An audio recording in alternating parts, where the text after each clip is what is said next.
Hello students, welcome to Vidya wagon classes YouTube channel. Students, आज हम लोग रैशनल नंबर का पार्ट 2 करेंगे। पार्ट 2 में हमने सारी प्रॉपर्टीज डिटेल में समझा दी हैं। आज ये चैप्टर कंप्लीट हो जाएगा। साथ ही साथ हमने उसके एग्जाम्पल्स दिए हैं प्रॉपर्टीज के, जिससे आपको ये कॉन्सेप्ट सारे के सारे क्लियर हो जाए। तो चलिए स्टार्ट करते हैं। ओके, रैशनल नंबर में हमें जो स्टार्ट करना है वो हमें स्टार्ट करना है प्रॉपर्टीज को। ठीक है, सबसे पहली प्रॉपर्टीज जो हमारी होती हैं, हम ये बात करेंगे क्लोजर की। क्लोजर प्रॉपर्टी जो होती है वो चारों फॉर्मेट में होगा। One is addition, other is subtraction, multiplication,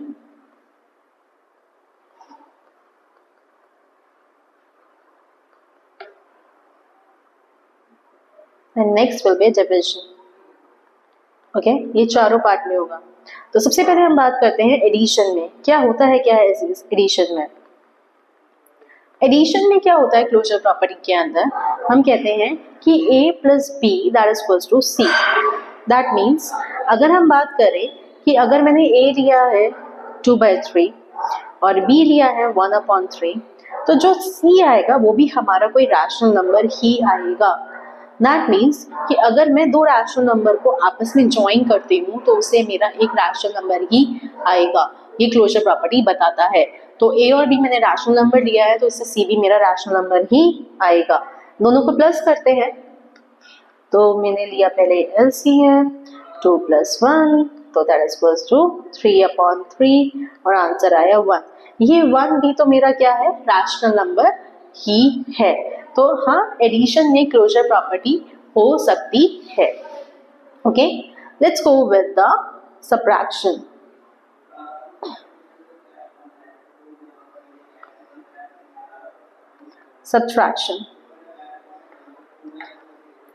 subtraction में क्या होता है कि अगर a में से b को माइनस किया तो मेरा आंसर c ही आएगा।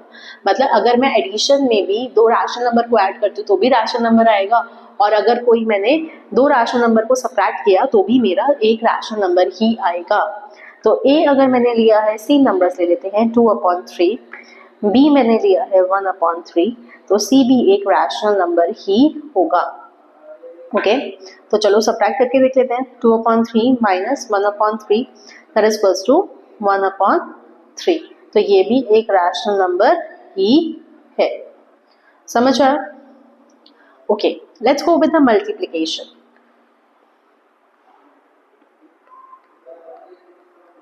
Multiplication in the closure property क्या कहता है? वो कहता है कि अगर मैं a को b से मल्टीप्लाई करती हूँ तो आंसर c आएगा। a को b से मल्टीप्लाई करती हूँ मतलब ओके, तो एग्जाम्पल में ले लेते हैं कि मैंने a लिया है 2/3, वही सेम एग्जाम्पल, और b है 1/3। तो अगर a और b को मल्टीप्लाई करूंगी तो आंसर मेरा जो c आना चाहिए वो भी एक रैशनल नंबर ही आना चाहिए। ये तुम्हें बताता है। ओके, तो चलो देखते हैं। So c must be a rational number. So 2/3 multiply by 1/3 that is equals to 2/9। तो ये हमारा एक रैशनल नंबर बन जाता है। Okay, let's go with the division. Division में हम लोग क्या करने वाले हैं कि अगर a को b से डिवाइड करते हैं तो भी आंसर c ही आएगा। तो अगर एग्जाम्पल के अकॉर्डिंग देखें तो a होगा 2/3, b होगा 1/3, तो c हमारा भी एक रैशनल नंबर होना चाहिए, तभी क्लोजर प्रॉपर्टी हो सकता है। तो अगर 2/3 को मैं डिवाइड करती हूँ 1/3 से तो मेरा आंसर क्या आएगा? 2/3 मल्टीप्लाई बाय 3/1, 3 से 3 कट गया और मेरा आंसर है 2। तो ये 2 भी तो एक रैशनल नंबर ही है। ओके, चलो, that was a closure property. अब हम बात करते हैं कम्यूटेटिव प्रॉपर्टी की। कम्यूटेटिव प्रॉपर्टी भी यही चारों पार्ट्स में होती है। ठीक है, सबसे पहले हम बात करते हैं कम्यूटेटिव प्रॉपर्टी होती क्या है कि अगर मैं दो चीज़ों को प्लस कर रही हूँ, मल्टीप्लाई कर रही हूँ, डिवाइड कर रही हूँ, ठीक है, तो क्या होगा, मेरा जो आंसर आना चाहिए वो अगर मैं उनकी पोजीशन चेंज कर दूं तो मेरा आंसर सेम आना चाहिए। ये होता है हमारा कम्यूटेटिव प्रॉपर्टी। समझ आया? ओके, चलो सबसे पहले हम इसको एडिशन में देखते हैं। एडिशन में क्या होगा कि अगर मैं कह रही हूँ a plus B that should be equals to b plus a, वो ये कह रहा है, ठीक है। तो अगर a 2/3 है और b 1/3 है, तो अगर मैं उनकी पोजीशन चेंज कर देती हूँ, अगर मैं उनको b प्लस a करूँ या a प्लस b करूँ, मेरा आंसर सेम आना चाहिए। ये है कम्यूटेटिव प्रॉपर्टी। तो अगर मैं इसको देखती हूँ, LHS को सॉल्व करते हैं, a प्लस बी, तो ये हो गया 2/3 प्लस 1/3, तो ये हो गया 3/3, आंसर आया 1। ठीक है, अब RHS देख लेते हैं। RHS should be b plus a, तो 1/3 प्लस 2/3, तो भी आंसर मेरा क्या आया, सेम ही आया 1। तो इससे हमारा LHS is equals to RHS हो गया, और हम ये कह सकते हैं कि यस, ये कम्यूटेटिव होगा। तो कम्यूटेटिव प्रॉपर्टी एडिशन में फुलफिल होती है। नेक्स्ट हम बात करते हैं, क्या कम्यूटेटिव प्रॉपर्टी सबट्रैक्शन में होगी? देखते हैं सबट्रैक्शन में क्या होगा। तो अगर a माइनस बी, क्या b माइनस ए के इक्वल हो सकता है? ऐसा नहीं होता है। तो कम्यूटेटिव प्रॉपर्टी सबट्रैक्शन में नहीं होती है। ये भी हम तुम्हें करके दिखा देते हैं कैसे नहीं होते हैं। वही सेम एग्जांपल लेंगे, a 2/3 है, b 1/3 है। तो पहले LHS ले लेते हैं। LHS में मुझे a माइनस बी करना है, तो दैट इज 2/3 माइनस 1/3। तो अगर मैं इसको करूं तो 2 minus 1 whole 3 that is equals to 1/3। ठीक है, कोई प्रॉब्लम नहीं है। तो चलो RHS करके देखते हैं। RHS जो है वो b माइनस ए होता है, तो b minus A is 1/3 minus 2/3, 1 minus 2 that is equals to -1/3। तो जिसकी वजह से हमारा जो LHS है वो RHS के इक्वल नहीं होगा, जिसकी वजह से ये वेरीफाई नहीं होगा और ये कम्यूटेटिव नहीं होगा। तो कम्यूटेटिव प्रॉपर्टी सबट्रैक्शन में पॉसिबल नहीं है। तो अब हम देखते हैं नेक्स्ट मल्टीप्लिकेशन में।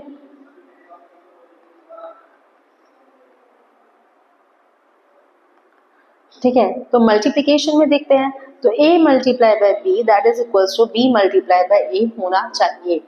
ठीक है, तो अगर a की वैल्यू है 2/3 और b की वैल्यू है 1/3, तो हम इसको LHS लेते हैं सबसे पहले, a मल्टीप्लाई बाय b, तो that is equals to 2/9, RHS equals to b multiply by a 1/3 multiply by 2/3।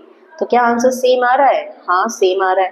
That means LHS is equals to RHS। तो ये वेरीफाई हो रहा है। दैट मीन्स मल्टीप्लिकेशन में कम्यूटेटिव होगा। Next division. डिवीजन में क्या होता है? a divided by b is equals to b divided by a होगा? नहीं होता है। ठीक है, कि अगर मैं a को b से डिवाइड करूं और b को a से डिवाइड करूं, क्या आंसर सेम आएगा? नहीं आएगा। हम चलो करके दिखाते हैं। Example, a is equals to 2/3, b is equals to 1/3। तो LHS लिया जिसमें a डिवाइडेड बाय b किया, तो 2/3 डिवाइडेड बाय 1/3। तो अगर मैं इसको सॉल्व करूं 2/3 इंटू 3/1, तो आंसर मेरा आ जाता है 2। ठीक है, RHS सॉल्व करती हूँ, तो RHS होता है b divided by a, that is 1/3 divided by 2/3। तो 1/3 मल्टीप्लाई बाय 3/2 हो जाएगा। तो आंसर मेरा क्या है? 1/2। क्या ये सेम है? नहीं है। तो इसलिए LHS is not equals to RHS, जिसकी वजह से ये कम्यूटेटिव नहीं होता है। समझ आया? Okay, let's go with associative property.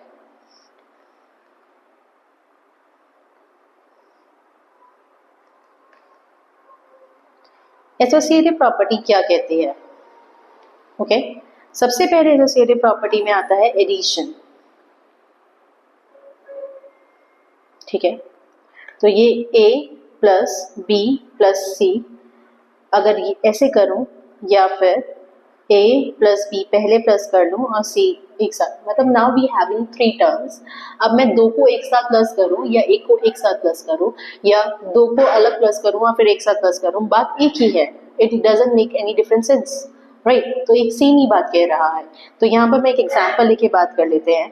तो यहाँ पर a है आपका 2/3, b है आपका 1/3 और c हो जाएगा आपका 5/3।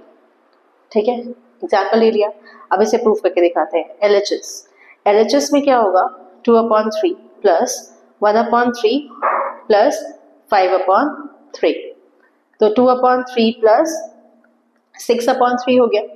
तो इसको अगर हम लें तो 2 plus 6/3 that is equals to 8/3 हो जाएगा। क्लियर हो गया? Okay, let's go with RHS में 2/3 प्लस 1/3 एक साथ हो जाएगा और प्लस 5/3, तो ये हो जाएगा 3/3 प्लस 5/3 और इसको सॉल्व करके हमारा जो आंसर आया है वो आया 8/3। तो आंसर सेम आ रहा है, LHS और RHS इक्वल आ रहा है, तो दैट मीन्स ये एसोसिएटिव प्रॉपर्टी वेरीफाई हो गई। क्लियर हो गया? तो ये थी associative property in addition. But अगर सब्ट्रैक्शन में करें तो क्या ये होगा? नहीं होगा। होगा? नहीं होगा। चलो देख लेते हैं। सब्ट्रैक्शन में क्या होता है कि a माइनस बी माइनस सी, पहले मैं इसको माइनस कर लूँ या पहले a माइनस बी फिर उसमें से c को माइनस करूँ, तो क्या मेरा एसोसिएटिव होगा या नहीं होगा? चलो देखते हैं। एग्जाम्पल में वही वैल्यू लेंगे, a is equals to 2/3, b is equals to 1/3 and c is equals to 5/3। तो LHS लेते हैं पहले। तो 2/3 माइनस 1/3 माइनस 5/3, ठीक है। तो 2/3 माइनस ये कितना हो जाएगा, -4/3 और उसको आगे फर्दर सॉल्व करते हैं तो 2/3 प्लस 4/3 हो गया, क्योंकि माइनस माइनस प्लस 6/3 और आंसर आएगा 2। ठीक है, तो चलो RHS देख लेते हैं। RHS में पहले 2/3 माइनस 1/3 को पहले सॉल्व करना है और बाद में 5/3 को सॉल्व करना है। तो ये हमारा आया 1/3 माइनस 5/3, तो दैट इज इक्वल्स टू -4/3। तो क्या सेम आ रहा है? नहीं आ रहा है ना, तो इसलिए ये एसोसिएटिव नहीं होता है। तो एसोसिएटिव भी सिर्फ एडिशन और मल्टीप्लिकेशन में ही होता है, डिवीजन में भी नहीं होता है। ठीक है, सिर्फ सब्ट्रैक्शन और डिवीजन में एसोसिएटिव नहीं होगा। ओके, तो हम देख लेते हैं मल्टीप्लिकेशन में होगा या नहीं होगा। मल्टीप्लिकेशन देख लेते हैं। ठीक है, तो a multiply b multiply c या फिर a multiply by b multiply by c होगा? हाँ होगा। एग्जाम्पल में वही a is equals to 2/3, b is equals to 1/3, c is equals to 5/3। तो 2/3 मल्टीप्लाई 1/3 मल्टीप्लाई 5/3। ठीक है, ये हो गया हमारा LHS। तो सॉल्व करें इसको, तो 2/3 मल्टीप्लाई बाय 5/9 सॉल्व करके आ गया 10/27। ठीक है, okay, let's go with the RHS। RHS में पहले 2/3 मल्टीप्लाई बाय 1/3 करना है, फिर 5/3 को यूज करना है, तो that is going to be 2/9 multiply by 5/3 that is equals to 10/27। हमारा LHS और RHS इक्वल आ गया। ठीक है, तो ये वेरीफाई हो गया। ओके, अब हम डिवीजन में और देख लेते हैं। तो अगर a divided by b divided by c is not equals to a divided by b divided by c। ठीक है, ओके, सो LHS ले लें पहले। a की वैल्यू वही है 2/3, b की वैल्यू 1/3 और c की वैल्यू 5/3। तो सबसे पहले हम LHS में ले लेते हैं। यहाँ ले लेते हैं 2/3 डिवाइडेड बाय 1/3 डिवाइडेड बाय 5/3। जब इसको सॉल्व करने आगे तो ये होगा 2/3 divided by 1/3 multiply bye 3/5। Solve करके मेरा आंसर आया 2/3 डिवाइडेड बाय 1/5। फिर इसको फर्दर सॉल्व करते हैं तो 2/3 मल्टीप्लाई बाय 5/1, तो 10/3 मेरा आंसर आ रहा है LHS का। ओके, RHS देख लेते हैं। RHS में क्या होगा, 2/3 डिवाइडेड बाय 1/3 पहले सॉल्व करना है, फिर डिवाइडेड बाय 5/3 करना है। तो 2/3 मल्टीप्लाई बाय 3/1 डिवाइडेड बाय 5/3, तो ये 2 हो गया। 2 डिवाइडेड बाय 5/3 तो 2 मल्टीप्लाई बाय 3/5, ये तो 6/5 आ गया, तो सेम नहीं है, तो इसलिए LHS is not equals to RHS, इसलिए एसोसिएटिव प्रॉपर्टी में भी डिविजन नहीं हो सकता है। Okay, let's go with the distributive property. Okay okay, देखो डिस्ट्रीब्यूटिव प्रॉपर्टी में जो हमारा होता है वो सिर्फ मल्टीप्लिकेशन एंड डिवीजन ही होता है। ओके, सो मल्टीप्लिकेशन और डिवीजन कैसे हो सकता है, प्लस में होता है माइनस में होगा, तो हम ये देख लेते हैं। ठीक है, डिस्ट्रीब्यूशन प्रॉपर्टी हम एडिशन और सब्ट्रैक्शन के फॉर्मेशन में देखेंगे।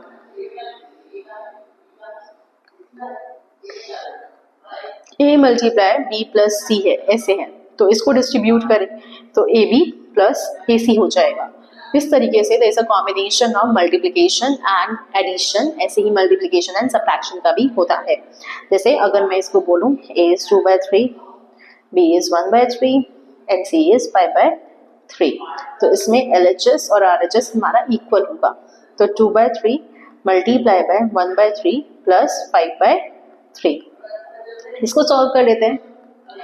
ठीक है, तो ये 6/3 हो गया, तो 2/3 मल्टीप्लाई बाय 3 2 6 2, तो ये 4/3 हो गया, ये तो LHS आ गया। RHS क्या होगा, 2/3 मल्टीप्लाई 1/3 प्लस 2/3 मल्टीप्लाई 5/3, तो 2/9 प्लस 10/9, तो ये 12/9 हो गया, और इसको हमने कट किया 3 से, 3 4 12, 3 3 9, 4/3 आ गया।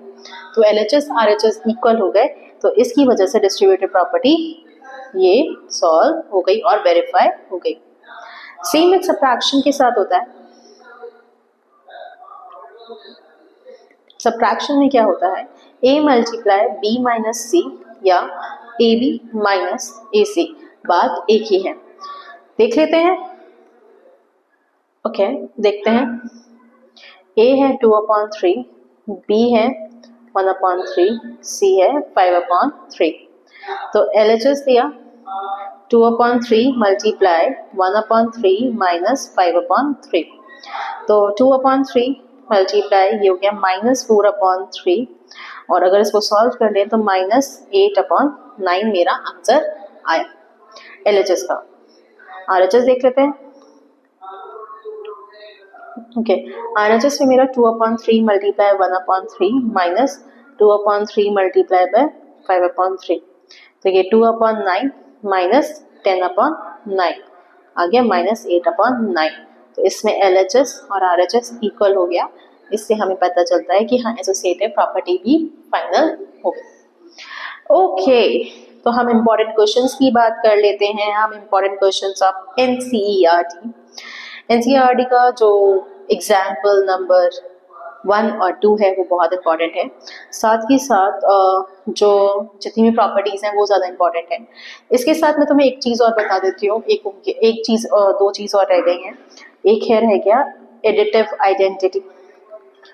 एडिटिव आइडेंटिटी का मतलब हो गया कि मैं किसी चीज़ में क्या प्लस करूं या माइनस करूं जिससे कि मेरा आंसर जो हो जाए वो 0 आ जाए। मतलब मैं इसमें क्या प्लस करूं कि मेरा आंसर 0 आ जाए। ठीक है, तो ये इसका इन्वर्स हो जाता है। तो A में मैं प्लस करूंगी माइनस A, तब जाकर ये 0 होगा, तो इसे कहते हैं एडिटिव आइडेंटिटी। साथ ही साथ एक रह गया मल्टीप्लिकेटिव इनवर्स। मल्टीप्लिकेटिव इनवर्स तो मतलब A में मैं क्या मल्टीप्लाई करूं कि मेरा आंसर 1 आ जाए, तो इसका रेसिप्रोकल ऑफ कोर्स, तो A में 1/A करेंगे तो तब जाकर हमारा आंसर जो आएगा वो 1 आएगा। ओके, ठीक है, तो यहाँ पर हमारा ये चैप्टर कंप्लीट हो जाता है। इम्पॉर्टेंट क्वेश्चन में एग्जाम्पल्स हैं, बुक में इतने क्वेश्चंस हैं नहीं, आपको ऑफकोर्स बाहर से कुछ क्वेश्चंस लेने पड़ेंगे सॉल्व करने के लिए, ठीक है। वेल, जितनी ज़्यादा प्रैक्टिस करोगे उतना अच्छा है, ठीक है।